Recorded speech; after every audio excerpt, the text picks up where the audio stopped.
Okay, welcome to another edition of the Above the Bridge podcast. I'm your host, Thaddeus Park. Whichever platform you're listening to this podcast on, please like, subscribe, tell your friend. I appreciate you taking time and tuning into our show. Aloha. Okay, this week my guest is Miss International Hawaii. Her name is AliA. Thank you for coming to my show today. You for having me. Perfect. Um, I gotta ask because I'm not too familiar with this pageant that you won, Miss International Hawaii. Can you speak on that a little bit for me? Absolutely. So the Miss International system is actually a really incredible system. It's part of what we call our Grand Slams or our Big Four. And what that means is that it's one of the top four recognized pageants globally. So Miss International Hawaii has two titles that we have licensed to. We have a state title as well as a national title. So Oh, our state title will go ahead and compete as Miss Hawaii US International, and they will be competing for the Miss USA International title. And then we also, which is a really beautiful thing of Miss International to do, is they recognize us as a national title as well. And so our winner is Miss International Hawaii, and that is our national title. And we go ahead and we represent Hawaii as a national title in Tokyo, Japan. oh wow, and that's the one you won. Yes. Were you super stoked? I mean, I can imagine, but like what was going through your mind when you realized, oh yeah, I'm the one who just won? I I was so nervous. This was probably the most nervous I've ever been, and I had been at a photo shoot, and one of a really great mentor of mine, he told me, "I wanna see you in a Big Four pageant," and that was really kind of out of left field because I work with him as a model, I work with him in runway, and so I kind of was wondering, why do you think that? Why do you think that I will do well? Why do you think that that suits me? And he was saying, well, with Miss International, it kind of aligns with who you are as a person. And so I kind of took a leap of faith, and he has been somebody who has guided my personal career and endeavors. And so running for the Miss International Hawaii title was definitely a risk, and, even Miss Hawaii US, Miss Hawaii America, they're all really difficult to win, so I didn't think I was gonna get it, but I just said, "Well, I'll give it my all, and I'll represent as best as I can," and I kind of left it for, mm just for whatever, however you wanna say it, if you wanna say the universe or just whatever, to just kind of give it to me if it was right for me. And so getting that call, initially to enter in, that was even very nerve-wracking for me. And then winning the title, of course, that was just it was, I don't even know, I think I just blacked out in that moment. I was so excited. I was so ready to just hit the ground running, and it was just an incredible moment for me because I've never been really known for pageantry, and so to be able to be in a Big Four system as Miss International Hawaii is an incredible honor, but it was also just something where I didn't honestly think that I could do it, but it really just proves that you surprise yourself in some things when you decide to really go for it, so, I like yeah, that's that. Yeah, I like that mentality. Was that your first time competing in a pageant or? I I competed in Miss Hawaii Volunteer in, I wanna say it was 2023, and I ended up getting really sick, so I wasn't able to actually compete on pageant day. Oh, So this would be kind of, yeah, the first big, pageant that I'm a part of, and it's it was really inspired by my Hanai cousin, Chelsea Harden. She was a professional volleyball player, and she had torn her ACL, so she ran her first pageant as Miss Hawaii USA and ended up being the first runner up to Miss USA. And to me, seeing that told me it's possible, even though it's kind of my first pageant or some of my first pageant experience, that I can do this as long as I, really have the discipline to do it. I listen to my mentors, my coaches, everybody a part of my journey and my team. And so it's just, take it day by day, moment by moment, and every day is something new. And really learn a lot every single day. So it's incredible. That's pretty cool. I always thought running for pageants would be stressful. I'm glad that I can never do it. I had friends that enter Miss Hawaii and stuff like that, and it was just being around them was like, oh, it's a lot. That was your first time on stage and you won. That's kind of a good record, huh? I was very blessed and very lucky, and, yeah, no, it was really surreal. I always ask this when I have pageant girls on. So how are the other girls? Like I could see it being a competition. Would they be kind of catty? Or I know for some of the girls that I had on prior, they seem to have gotten along well with the other pageant girls, and they kind of were kind of rooting for each other. Was that the same in your case or in the pageant you entered? Yeah, I would say that I've never had a pageant experience where it's been very catty, although I have heard of it.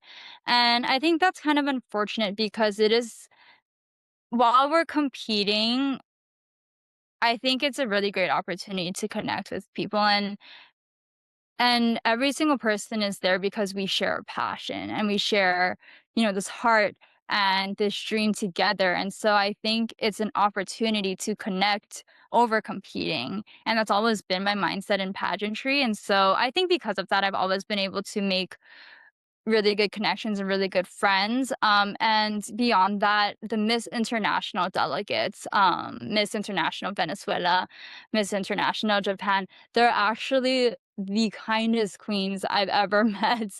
So even on the national, international level, I am, making friendships across the world that I never thought that I would even have. And they're really kind. I can say that for a fact. And so I'm really excited to meet them in November. Oh, that's super cool. And you think those friendships will last like long after you hung it up? I think so. I think that this year is a little bit special because it is a super El Nino year, unfortunately, and a lot of disasters been striking everywhere, and we've become really close because we've been kind of a source of support, and working with each other to help, just support each other in their country and what their needs are. And so I think that's brought us even closer.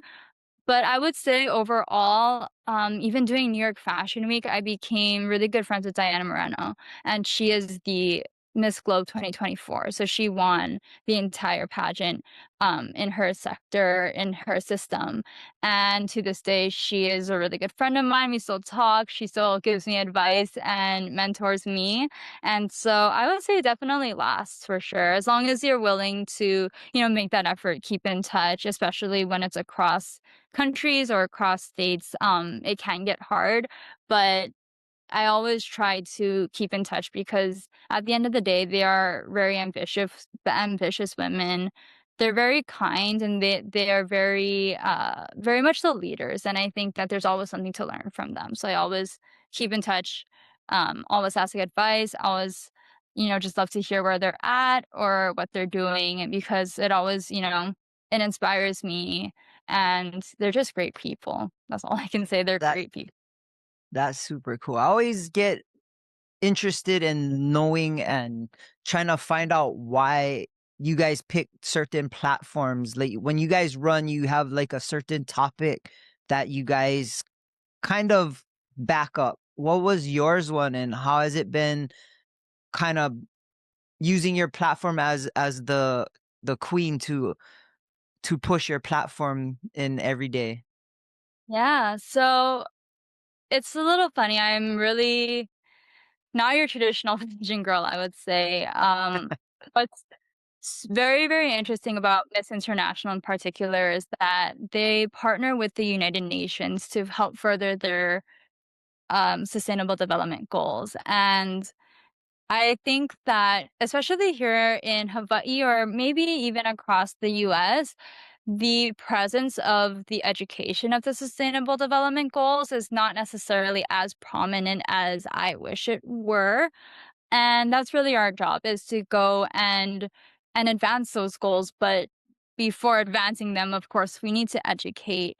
And so in that, I really in college, I studied international relations, and so it was Wow. a little bit more of a exciting opportunity for me because I had a few different perspectives on it, and so I moved forward with advocating for SDG number 3, which is good health and well-being, as well as SDG number 17, kind of the parent sustainable development goal in my opinion, which is uniting the nations for these goals. And I have been working specifically through my initiative, Kokua Cuisine Hawaii, and we focus on disaster relief. And that was really something that happened very naturally. It was born out of really wanting to help through volunteering from the Aloha for CNMI drive and just making connections and hearing the stories of those affected by Typhoon Senlaku in Saipan.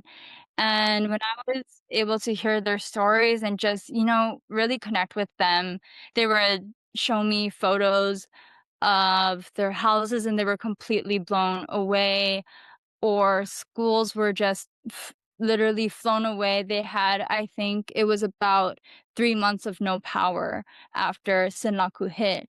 And now they're already preparing and anticipating Typhoon Bavi. And it is just something where they still had smiles on their faces. And I thought that that was a really interesting and special thing is to see the resilience of their culture through their response and just banding together, not focusing on the negatives, but really just, seeing the best in everything and being very appreciative and grateful for the community that they had.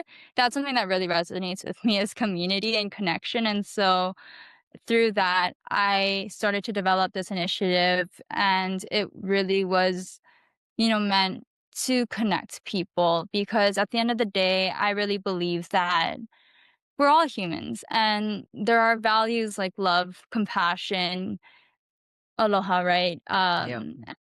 And unity that are that doesn't know any borders or division or we're not separated by nations in that respect. And so to be there for each other in that way, especially this year, is really important, and to always show up in love. And I think that's part of what it means to be Miss International Hawaii, is to share what we are and who we are as our islands. And I think that that is why I'm my heart is truly with this platform. It's really to show that I've been taught this because I am, you know, a part Native Hawaiian, but also because I've been born and raised here. And this is what Hawaii has taught me. And the way that I give back to Hawaii is I hope that I represent it well through my actions and through our impact. And so our initiative goes nationwide. We send emergency equipment through to Venezuela, to the Northern Mariana Islands in the Pacific. And it's just, meant to spread love and to spread aloha everywhere. That's awesome. I feel like it's important for you to represent where you're from and Hawaii as part of your whole platform. And you're right, aloha has no boundaries, and love and promoting that is always going to be a good thing. Okay, let's stop, take a break. I want to shout out our sponsor, Defend Hawaii. Right now, they just dropped a new line for the football team for their upcoming season, but they have a store in Winter Mall called No One. Also, if you go to their website, defendhawaii.com, look what they have. They got some new stuff for the fall. Use promo code ATBPodapod and check out. You'll get 15% off your purchase. Defendhawaii.com. Let them know Above the Bridge podcast sent you. Aloha. Have you done work here in Hawaii for certain stuff? Like we had the Kona low storms and that kind of situations. So like here on our own soil, we had stuff that happened that we needed help with. Yes. Yes. Definitely went out in the field in the North Shore.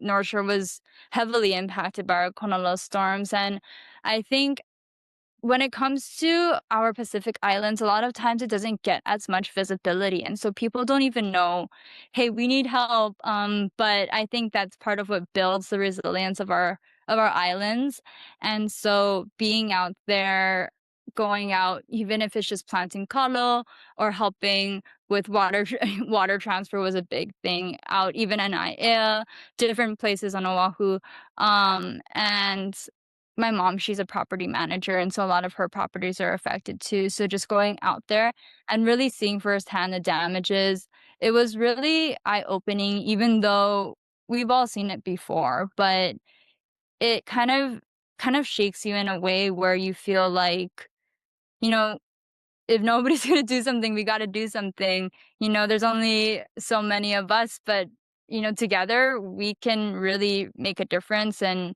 a lot of I had a lot of family friends who had farms that were affected, and that was, something really important because that is food, Yeah. and their business, and it is so important. And a lot of us as Hawaiians, we feed off of our land, and that is really true. So to be able to protect it, to recover from anything that we're hit by is important.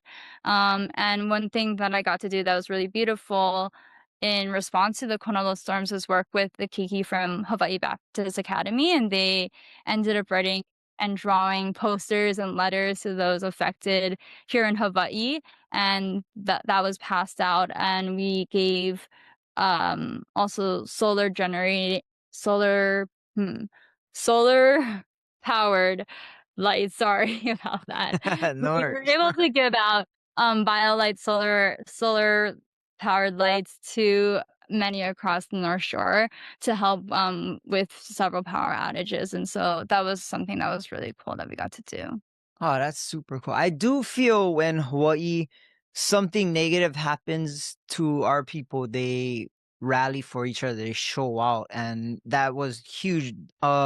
During when Lahaina got burnt down, everybody in the whole state kind of just helped and shared aloha, and they always back. I always feel Hawaii backs up Hawaii, like even in anything, like even if it's the person on American Idol, Hawaii will back them up. It's cool to see when our community backs our community in the time of need. And I don't know, it's not easy to be put in those situations, so any kind of relief is amazing. And I feel like if you're helping that, you're staying true to your platform that you got your crown for.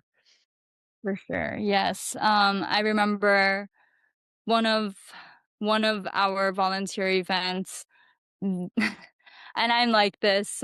I was the one jumping in and out of the Matson truck, and they're telling me, gently, they were saying, "Hey, you're the queen, and it's okay if you just stand there and you help, take in." And I was like, "Okay," and I'm still just running up and down that truck. You're Because not you're not trying that's to break a nail and like yeah. you're getting in there. Yep, I was running everywhere. I was running in and out of Home Depot. I was sweating, but I had a lot of fun, and I think it's just because I've been raised in. My dad actually built our own house, so I've been raised around construction. My job requires us to be out on the construction site sometimes, and so for me, that's kind of my bread and butter. And I am not afraid to get my yeah, I would say. It's like I'm the pageant princess and queen and whatever, but I'm down to get dirty too. Like For I ain't sure. all glammed out for like I'll be able to go in the mix with you guys. That's leading by example, right? That's what it's all about. Yeah. So you've been queen. This is like you're ending your term in the near future, or you just started? I will be passing my crown down on January 1st of Okay. 2027, and, it's gone by so fast, I can definitely say. I can't believe every month, my mentor, he calls me, he's in LA, and he always says, "It's already March, it's already April, you only have this much time left," and it's everything. month that he does that, and I'm like, "Wow," it really goes by fast because we're so busy, our schedules Yeah. are packed, and in that time, you wanna do so much because it's very special to have the platform of a global audience and to bring, something new or to be able to have the opportunity to show who Hawaii is to the world, Yeah. and so for me, I just, I wanted to do so much and I wanted to do everything. And I think naturally the Kona low storm slowed me because we weren't able to go outside as much or we weren't able to do certain things, even small things like power outages kind of slowed us down in a way. So, you know, that kind of gave a natural slowdown to my momentum in terms of that's I think my weakness is I always just take off running and and it's hard to slow me down. So it does go by so fast. But I am about halfway through my year as Miss International Hawaii and I have a lot more plans. So What so are for what sure. are your what are your goals before you give up your crown? What were some of the things that you gotta check off your list before you give up your crown?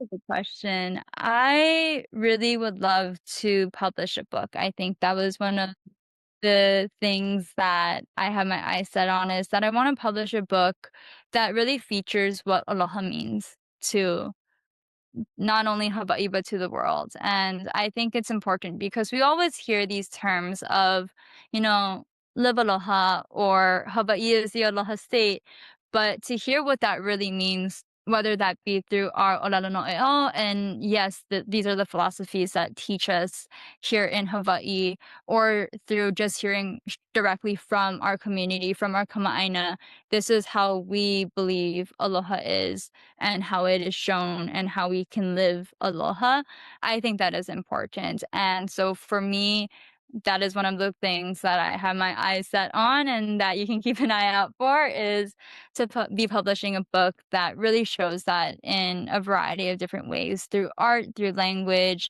and have several people working on it. So I think that's one thing that I'm definitely excited about.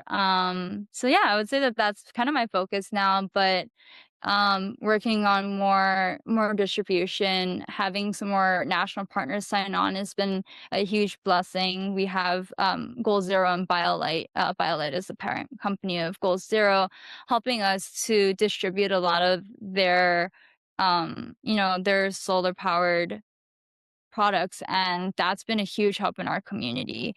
I'm also partnering with CFAL, which is they fall under the education sector of the United Nations, and I am working with them to help on United Nations education. And they're partnered I'm sorry, they're based in Chaminade University. And so that's another thing is getting out in the community and partnering with the United Nations, partnering with CFAL to help educate our communities and having that work be reported to the United Nations is an incredible honor. But we were able to do that through CFAL as well.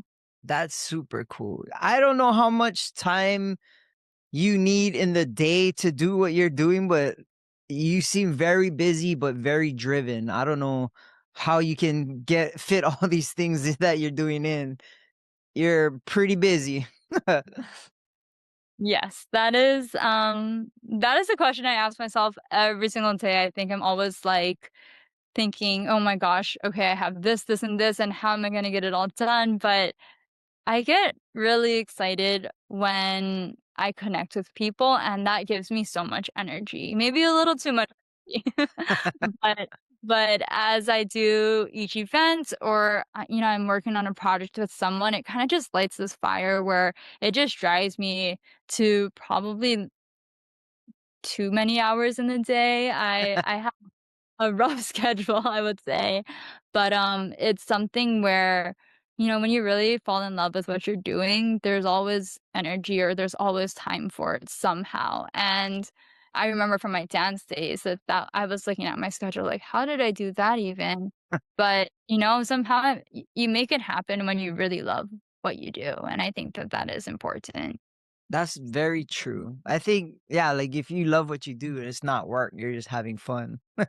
Um Your book sounds amazing. For me, I've been kind of advocating for aloha, especially on this show, because I feel personally that Hawaii is the beacon of aloha and it can radiate from our small tiny dot on the map throughout the whole world.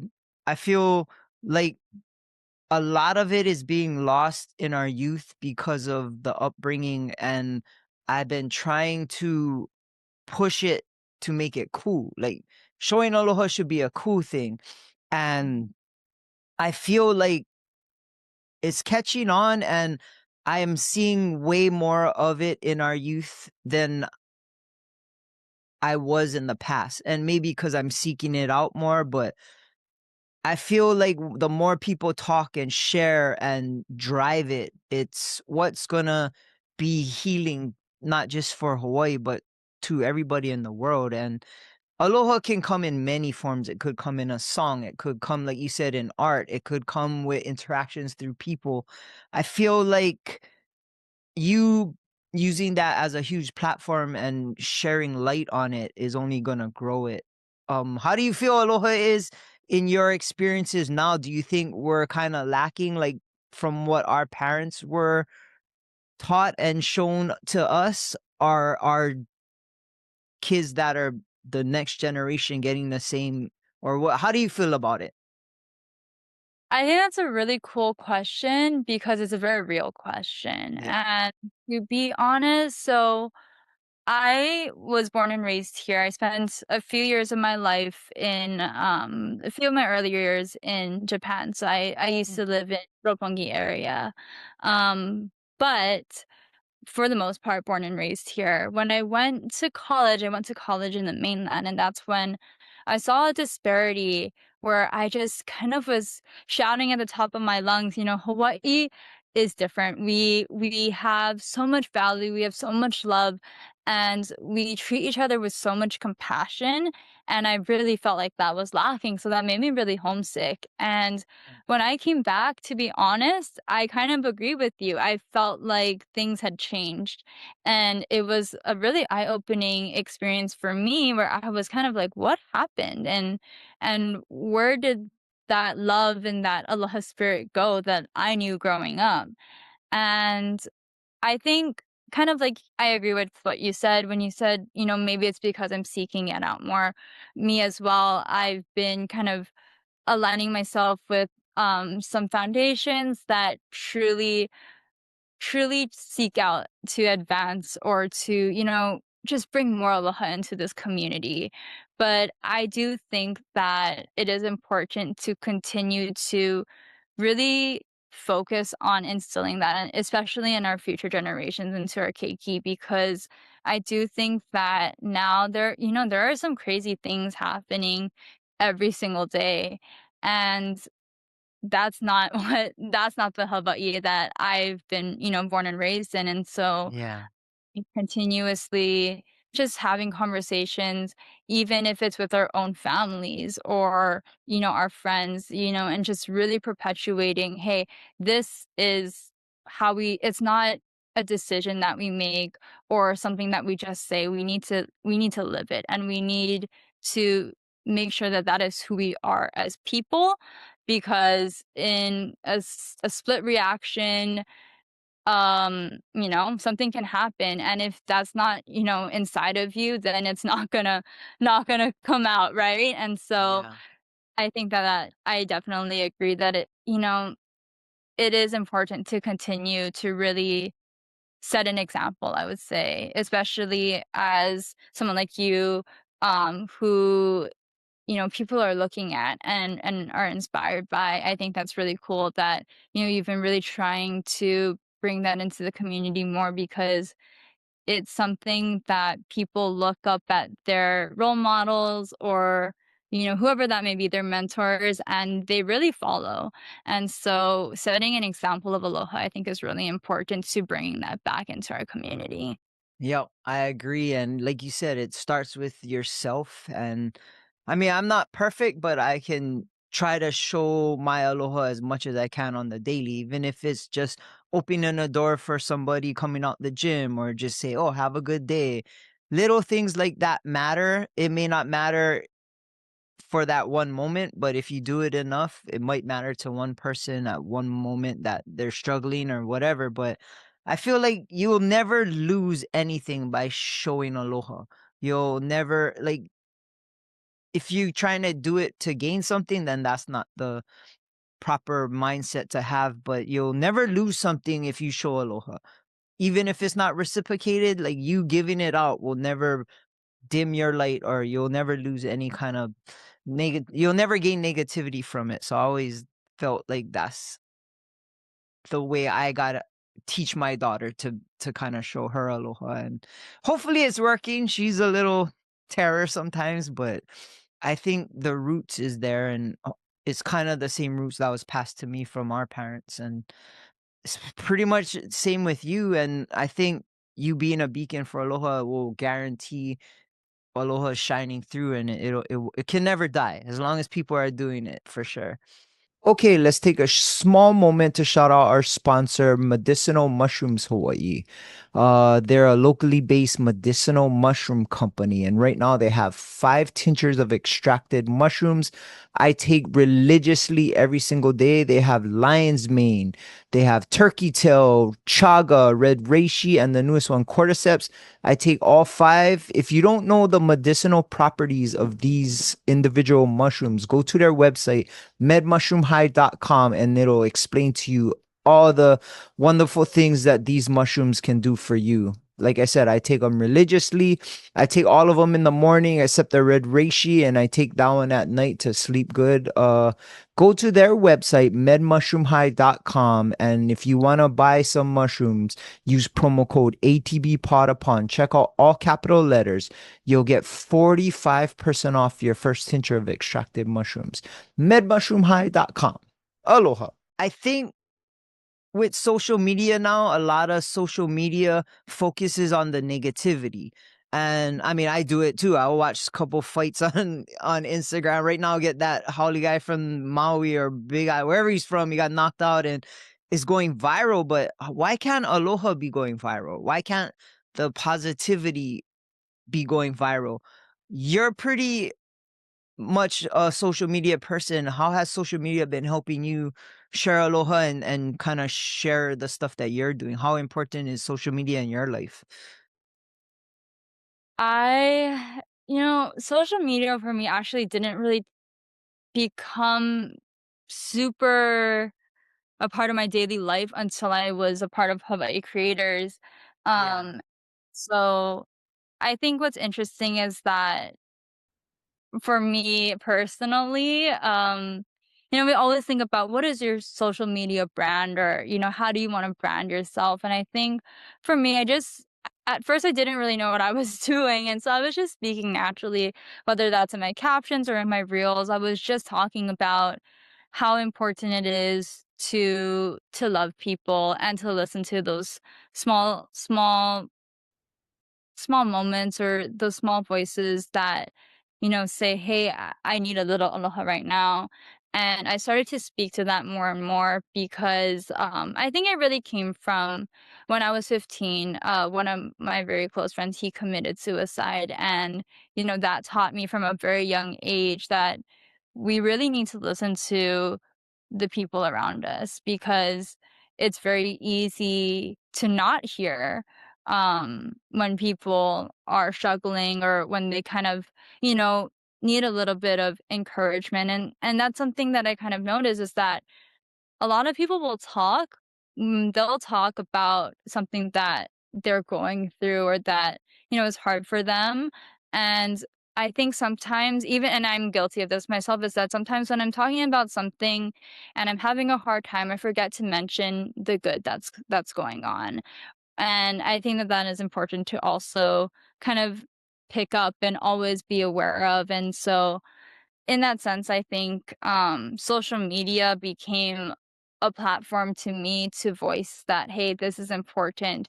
And even though I did that I started as modeling. Well, actually, I started in dance, but here in Hawaii, I really started my platform off in modeling. But I tried to use that as an avenue to bring more love into our community and to connect more people and to really show people, hey, your dreams are not too big. You know, you're worth pursuing them and you're deserving of that. And I think that, you know, knowing Darren and Katie who help run or who do run How About You creators, they are people of Aloha, just knowing them, and they've been very close to me as social media mentors. And so being able to grow in that space, I became a lot more intentional with what am I posting and why am I posting. And Kaylee, I think, is a big advocate for know your why, stay grounded to that. And so as long as what I'm posting and putting out there is aligned with, you know, this is my message and this is what I wanna leave behind in any way. Social media has allowed me to do that. How About You Creators has always been a place for me to be able to connect with people, and share that message, you know, even interpersonally or through our events. But social media has been an incredible way to share that message globally, and I'm really thankful for that.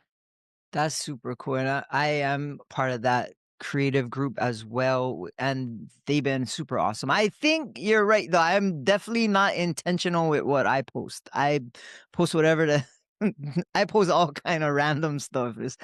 I maybe that's why I'm not blowing up as fast, but I just feel like this is me, and whatever. If you don't like it, delete me then. But I I I was laughing because I was recently I saw the last the last clip. I think you might have pinned it, or it was the most recent. And I remember I think it was Darren that commented like, "Now I gotta see this episode," and oh I was yeah, crying. It was so entertaining. So, yeah. you know, I think you're doing a great job, and it's Thank really you. to see a lot of your content, especially for me, I'm an admin. So, you know, I see all of our creators' content every day and, you know, it makes me smile, makes me laugh. And, you know, I think you do have an incredible heart behind what you share. And so I give every props to you, to be honest. Thank you. I appreciate that. And I always feel for my guests, everybody has a story. Everybody has, they're the hero in their own movie of life. And if I have an opportunity to share their story, especially if some of these people don't ever get an opportunity to on a platform, and their stories could inspire. Like some of these people, I'll record a episode with them, and I can't even go to sleep after. I could run through a wall because I get so inspired, and I feel like sharing these stories and sharing people talk about stuffs or things that they overcome or pushing through to reach goals is always cool for me. If not one person listen to this, selfishly, I'll keep doing it because it's fun and inspiring for my own self. I feel like you should start a podcast. I'm surprised you don't with all the stuff you do. And in talks, I don't know, maybe next year. We'll see. We'll see. Once you give up your crown. One thing I did notice on your social media which hits so hard with me is that you do taekwondo, and I grew up doing taekwondo, and I want to know a little bit about that from your background in taekwondo, and I can share with you some of mine because that was a huge part of my life and who I am.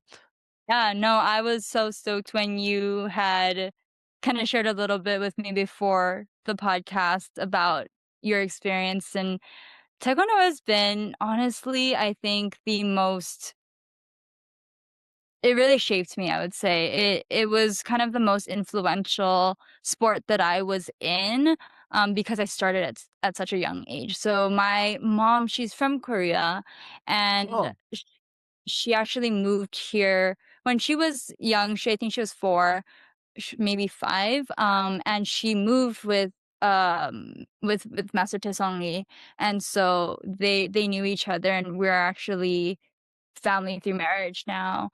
But I started with them with US Taekwondo Center Hawaii when I was 4 years old, oh and wow.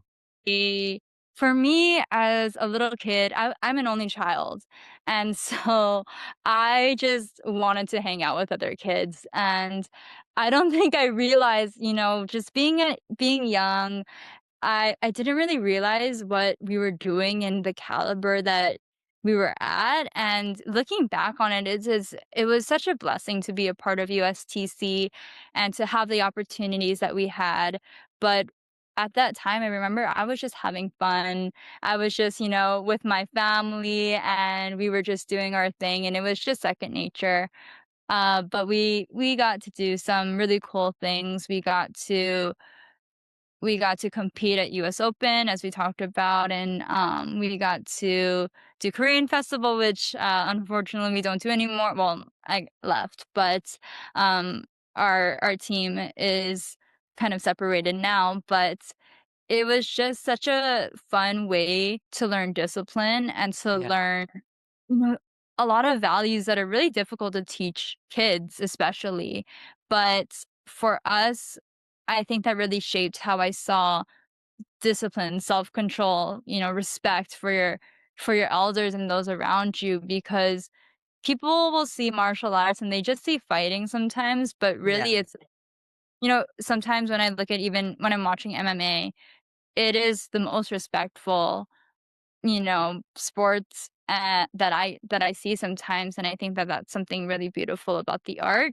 But yeah, that's a little bit about my journey. Um, I stopped at 3rd degree, and so Oh, so I you're third degree black belt. yes, I I am. am too. Look, I have the same belt as you, but it is yellow, not red. Yours looks way cooler than mine.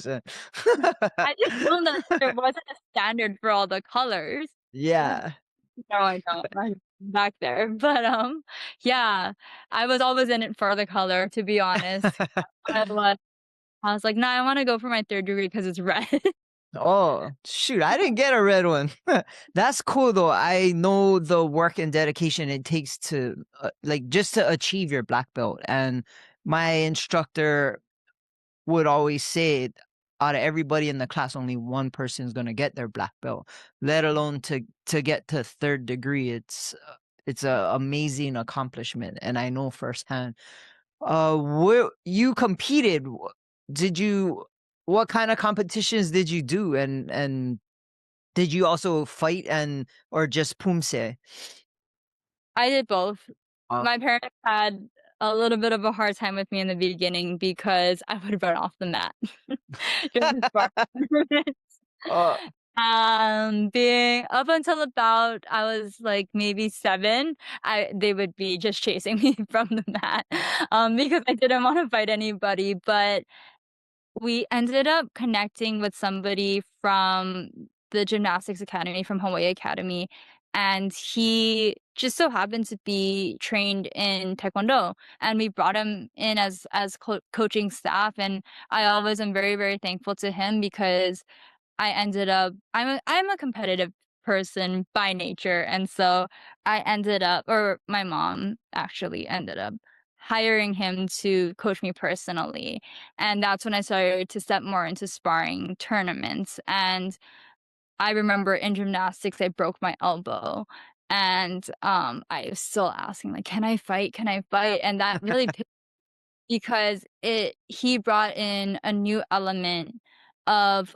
understanding your opponent, and that was something that I found really interesting because mm, before that, it was just, learning when to kick or which combos to throw, and he started to teach me in a way that I understood, and I think that that really changed the game for me in sparring, and then I think for me, just as a natural mover, looking back, I fell in love with dance and, modeling and all of these things where movement was really essential. And I think that really came from taekwondo, from doing pumse competition.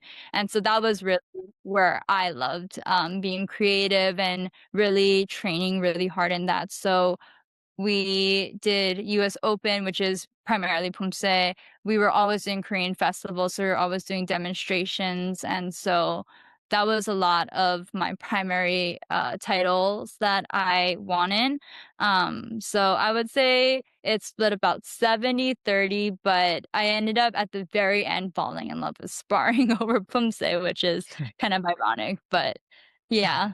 I I was kind of the exact opposite. I did not like really doing Poomsae at all, but I same. loved watching it. To me, watching Poomsae, which is a predetermined form, and Mhm. usually they use it to as a visual gauge to taekwondo athletes' progress. Like each Poomsae, you would have to learn to get tested for your next belt color, and the higher levels, I would be blown away by, especially girls. They could do Poomsae way better than boys, and it became a form of art. Like watching someone dance hula or ballet. I would watch Poomsae and be like, "Oh, that's super cool." And girls could do it amazing. What was your favorite Poomsae?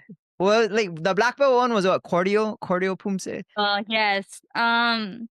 For some reason, I know that this is the one that everyone says is the boys. It's the boys Pumse, which was the second degree, which is Kungang. Oh, But I like cool. that because it has that element of balance and it's very challenging in that sense. And so I think because of that, I would say that's my favorite Okay. because it's actually, to me at least, the most difficult because you have to be very disciplined. It's a Pumse that really focuses on strength and power, but you also have to pull that in because, there are elements to it where you are really focused on balance. And I think that that is very unique because I don't think there are a lot, if I remember correctly, there are not a lot that are like that. So Yeah. I would say that is my favorite one, but I did Okay. always compete with Koryo. I don't Cordio. know why, but that was always given to me is that you're always competing in that division. So I was like, okay, well, that one I still remember very well No, because third degree was what? Tayback? something, yeah, I want to say it's Tebek, yeah. Hmm.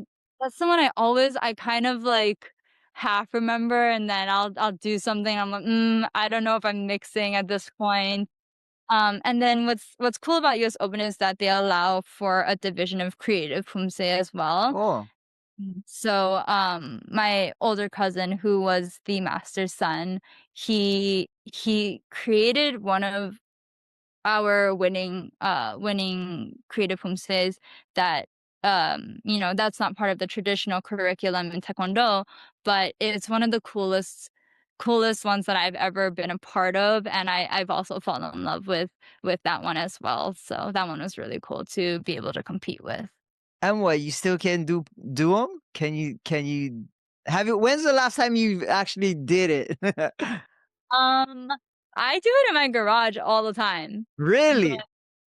to nobody, just to me, but Yeah. it's fun. It's a way to stay disciplined, especially in my body. For me, and this is a secret, which is not a secret because obviously this is public, but I hate working out. I can say that. I hate working out. I always watch Jaren and Kaylee being so disciplined with their workouts, and I'm just like, I can't do that. So I find different ways to bring my fitness in, especially training in pageantry, making sure my body is up to par in every way in terms of my physical fitness, my health, my cardio, all of that. But I do it through dance and I do it through taekwondo. I still have, my bags out in the back so I can just, throw kicks and punches and not at people, but, you know, just finding alternative ways to stay active because yeah, no, I hate working out. That's Um, cool. yeah. I can see how doing taekwondo is a good therapeutic. It's been for me. Poomsae is definitely takes a lot of discipline and core muscle groups. It's a workout. And if you're punching and kicking bag and stuff, that's definitely a lot better cardio than running or going on the stairmaster. It's way harder to do. So you'll be in better shape doing that stuff than you would be going to the gym anyway. I hope so, I hope so. What's Yeah. your favorite? I didn't ask. My favorite, I didn't like any of them to do any of them. I hated Poomsae. It's like, just let me fight. It was like And when I got older, I didn't have to compete in Pumse anymore, and then it was like I can just fight. But I would say choreo, and Mm. um, before my matches, I would always do the first motion of choreo, and that was just to kind of align my thought process. And I do it now for some things at work, or if I'm stressed, I'll just kind of stay back and just bring my hands up. And I would say that one. And because that was the one I had to do to get my first black belt, and that was such a monumental point in my life at the time, so that one resonates with me the most. And I think through the years doing taekwondo, I could tell how much certain belts meant the most to me. For me personally, my second degree black belt meant the most to me because I had it the longest. I stayed at second degree for a long time, so I accomplished a lot. If you look at my my second degree black belt, it's the most faded. It had the most dry sweat on it. It's the most like ratted and torn up. Like it's the most bust up belt I have. My mana is in that belt, so it's like that would probably be the belt that means the most to me. What would be yours? Hmm. I have to say, I think second degree as well for the Yeah. same reason. I think I stayed at second degree for the longest time. And I think, yeah, it became really important because I had achieved the most, or I think I just, had the most memories with that belt. And I also think, your perspective on why Koryo is like your favorite pumse, I think that's really beautiful because that's a really cool way to look at it. And yeah, no, I think both first degree and second degree, I don't know if I can pick because getting your black belt is, like you said, it's monumental. It's Yeah. very exciting and it kind of pivots, who you are in taekwondo and your identity in the sport. And I think that that is such a special moment. So I don't know if I can choose now that I think about it. You Yeah. gave a really good answer. The red And and black one was cool, and the I like the thought process behind that one. For me, it looks cool. It's half red, half black, and we were taught it was you have the black belt skills, but you're not there mentally yet. So it's red, which kind of represents danger. So you have the skills of a black belt, but you're not there yet. But it's kind of you're in a dangerous spot because you could go either way. And I like that. I like that belt a lot too. But just because it looks cool, it's like half red, half black, and yeah, that one was cool. And you had the Korean writing. I don't know about you guys, but we had Korean writing on that one. I think ours only is when you hit black belt is that we'll Mm. have our writing on it.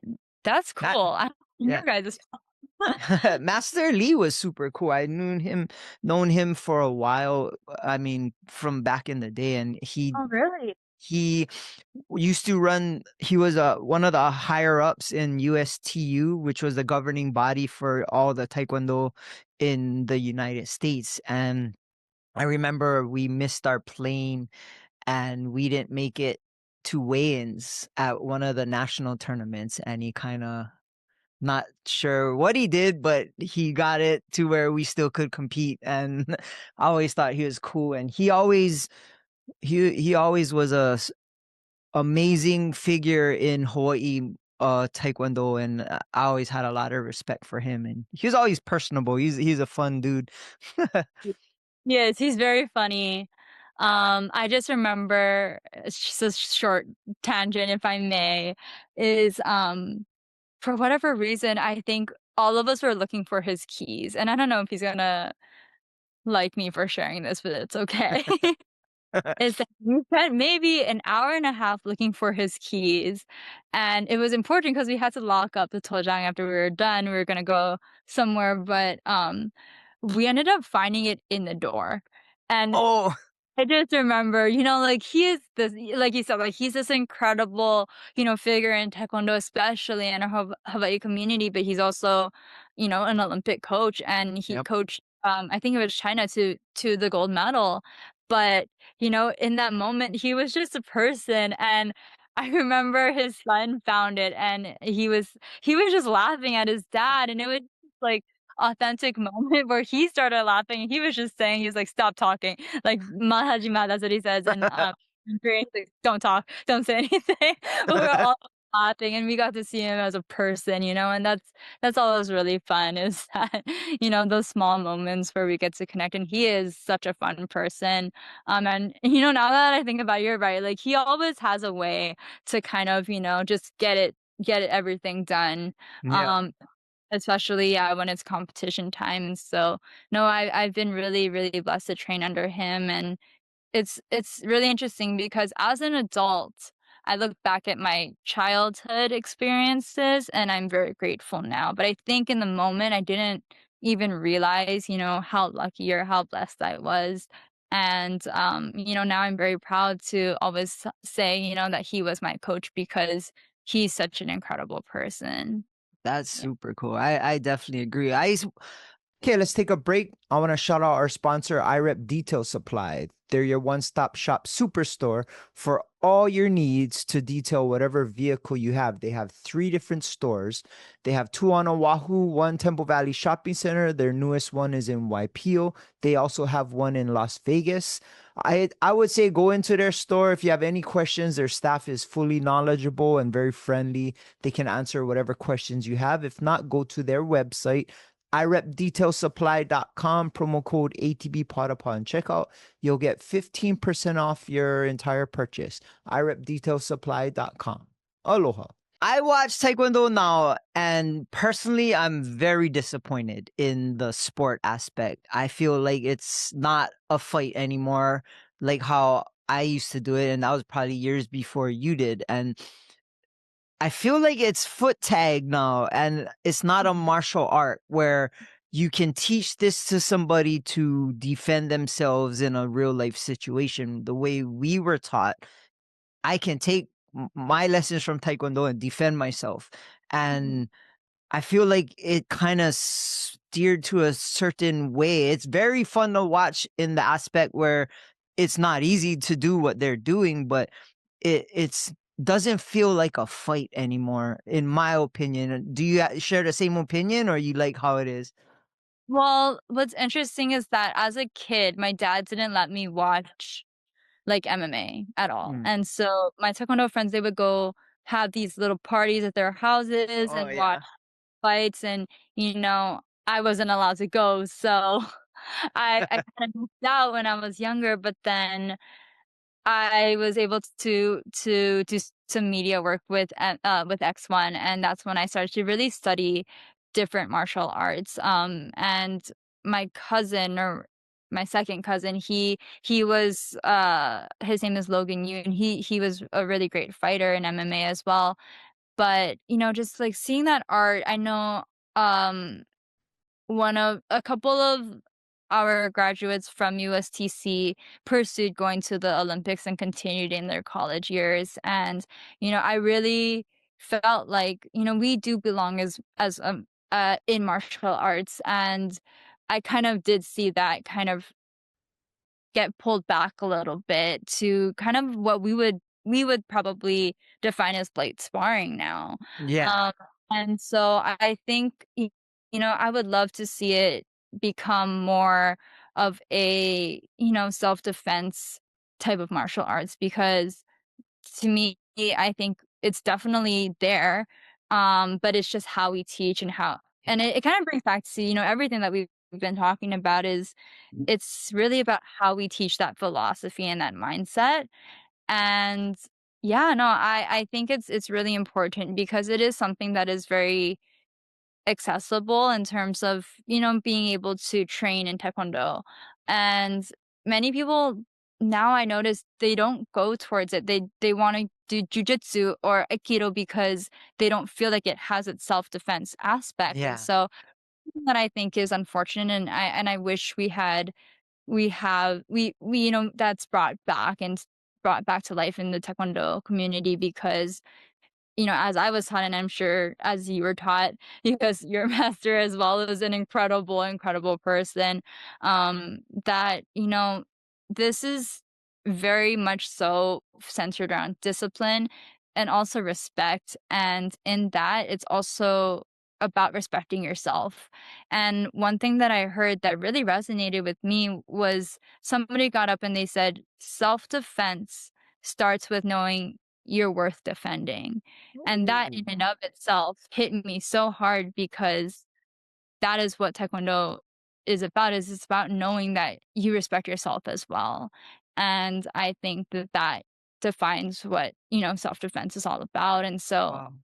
not bring that, why not bring what we learn as skills and technique to the table? We learn about reading our opponent, and that is critical in real life. And these things that we are taught, they're not just for fun, it's not just for sport, it definitely can be applied. And that's something that, yeah, I completely agree with you, that kind of got lost in its art, and I really do hope that it comes back. That's I gotta go back to what you just said. Self-defense. What you just said, you have to know that you're worth defending. I've never heard that before. That's gonna be my new top saying of the year. I really like that. That hit. I think that's exactly what it is. I know when we fought in Taekwondo, it was to score a point. There are three Mhm. judges, and two out of three judges have to score a point when it lands with what they call trembling shock. That means that you would have to hit the hogu hard or the head or face hard for them to score a point. Now, if your foot touches the sensor and it becomes a point. So now they're gearing their gameplay to just swipe the hogu or touch the sensor so that they get a point. It's not actual full contact, and I think that may veer away from what traditional taekwondo is, because if you teach how to foot tag to kids and they think it's self-defense and then they get confronted on the street, they're gonna get dirty lickings. Yeah, for sure. And I think that's important to that you bring up, is that that's kind of the downside as well of teaching taekwondo only as a sport, is that those kids that are learning taekwondo think they can defend themselves, if they're not being taught self-defense in its rightful way, then it's gonna not work out the best, Yeah. probably. So no, I think that's a really good point. But yeah, no, I remember, like, what I see now in taekwondo is how we used to warm up and how we right? And so I'm like, Yeah. well, that's kinda dangerous in a sense because, you know, somebody's gonna throw a real kick or a real punch one day, and you gotta know how to respond, so Yeah, that's Mhm. funny. That's how we used to Yeah. warm up. That's It hitting the was. nail on the head. Well, I could talk to you all day about Taekwondo, but I have a few more things I want to talk to you about. You are super busy, and I feel like every moment of your day and every minute of your day has accountability for something. What do you do for free time? Like if you even have any, what do you like to do on your days off if you have moments for yourself? Mhm. I have am I allowed to say this? I think I am. I actually got into competitive tactical shooting, and Oh, I love it. So every Mondays and Fridays, I go out with a few retired SWAT and HPD people, and they help train me. And it's been a really cool thing because for me, I think what's important is that I went through an experience where a lot of men were telling me, because I was really scared in that time, and a lot of people who responded were telling me, "Well, I don't feel scared," or "Is there a real threat?" And for me, it was important to realize I'm a girl and I'm also like 5'2". So I'm a small girl, and I have every right to feel afraid in this moment. And so as a part of that, I was really I kind of have this fighter mentality, and maybe that comes from Taekwondo, that I wanted to not be afraid of being held at gunpoint because that was what happened to me. oh And shit. So to overcome that fear is why I started, and never will I ever aim it at a person. For me, that is just my belief system, is that I will never hurt anybody with it. But to be shooting at targets and to learn to not be afraid of it and to understand it well in order to be safe, I think is really important. So that's what started me into it. But then, that became my stress reliever, and I think the reason is because you have to be so locked into what you're doing to make sure you're safe, and therefore you cannot think about anything else. So, default, I can't think about any other noise that's going on, and that's become a huge stress reliever to me. And, the other things that I do, I think I mentioned, is I just dance in my garage, or, I'm still doing, taekwondo to this day, or, I'll throw in some gymnastics here and there, just, because it's important to have balance, and if I don't have balance, then I wouldn't be able to, that's honestly equally as a part of the job title as the responsibilities themselves, is to make sure you have balance, because that is what's going to allow you to be able to do everything that you do sincerely without being burnt out, and to really give your all energy, is to be able to refill your cup at the end of the day. So yeah. That's super cool. I wouldn't have guessed it. That I was not expecting that answer. What do you shoot? um What's unfortunate is that, this is controversial, so I don't know if we can put this in, but the Sig Sauer P320 is right now my favorite gun, but Okay. but I don't know if I'm allowed to say that, because I know there's a lot of controversy around that one because of some negligent disfires. But, Yeah. I would say the 365, 6 hour as well. I love that. I love anything that kind of feels heavier in my hand, which is interesting because, generally I'll shoot 9 mil pistols, but Yeah. or handgun, but I like that heavier gun versus, I don't wanna say Glock, because that's, I'm The gonna Glocks I'm aren't that heavy. Or I'm I have a shield, which is a smaller. I use that for my CCW, and that one mm, is smaller. But yeah. I just got recently the Echelon, and that by far is my favorite gun. Like I just the way it feels, the way the action on it, and for me that's my favorite. Like I'm gonna buy one just to mod out and make a glam gun out of it. But for me that's my favorite. And you're right, it is very therapeutic to unload some rounds. And like, you're hitting on some things I never thought about. Like when you are shooting gun, you're right. You are not thinking about anything else. So for that moment in time, nothing matters and you're locked in. And that's probably part of the stress relief. I'm gonna take notice of that the next time I get to shoot, because you're right. You can't be thinking about anything else because it is dangerous. So you gotta be locked in. That's a good way to think about it. Yeah. Yeah, I definitely, it's the one thing that forces me to not think about anything else, and for me, I'm an overthinker, so it's really hard to find something that puts me in that space, but no, competitive shooting definitely does that, and, just a side note, that I'm jealous of that. Oh, Yeah. After yeah. we get off, I'll show it to you. Yeah, Yeah, no, I wanna yeah, see, but, yeah, yeah, no, it's actually, I don't move into the space of, I know there's political controversy, which I don't touch, because yeah. for me, I'm only at the range, and that's the only time I'll ever touch it, but I think it's actually something that, you learn a lot of different things that have nothing to do with shooting while you're shooting, and, just it's actually very quiet in a way, which is kind of ironic, right?